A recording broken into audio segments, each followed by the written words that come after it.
Pour son premier voyage en Afrique en avril prochain, le pape Léon XIV devrait se rendre en Algérie, au Cameroun, en Guinée équatoriale et peut-être en Angola. Une visite alors que le Cameroun vient de traverser une crise électorale. Au moins 2000 personnes arrêtées lors des manifestations qui ont suivi la présidentielle sont toujours détenues. On fait le point avec notre correspondant à Yaoundé, Marcel Amoko.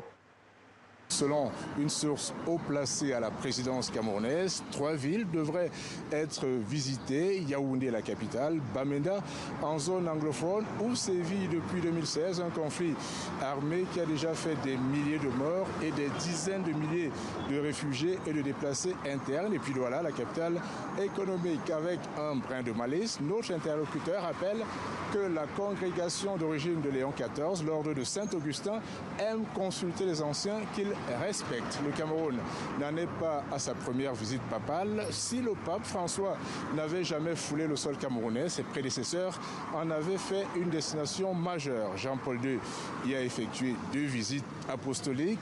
Benoît XVI, quant à lui, avait choisi le Cameroun pour son premier voyage en terre africaine en mars 2009. Il reste à savoir quels seront les thèmes qui seront abordés lors des échanges entre le souverain pontife et les autorités de Yaoundé. Pour l'opposition camerounaise, loin d'être un adoubement du pouvoir en place, la visite du pape Léon XIV devrait être l'occasion pour le souverain pontife d'aborder les thèmes de la réconciliation nationale, la libération de ce qu'elle considère comme des prisonniers politiques, mais aussi la justice sociale qui demeure un enjeu majeur.